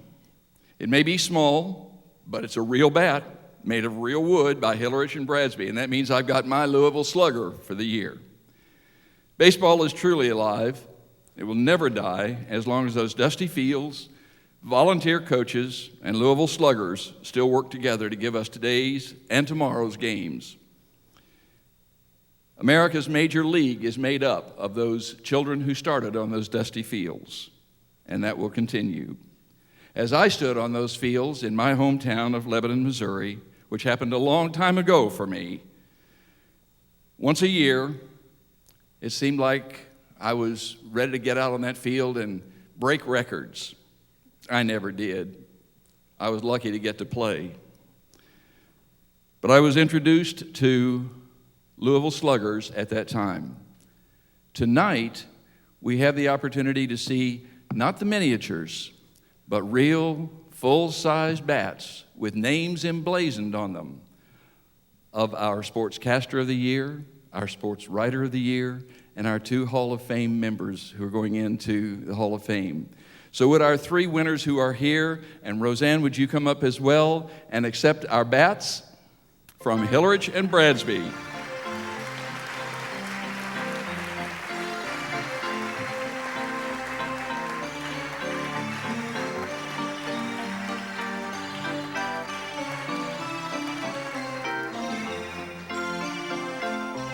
This is the way that Hillerich and Brasby shows their way of honoring these fine people, these outstanding people, these casters and writers who have made a name not only for themselves, but for all of you, and you're just wait for your turn to be up here in this place.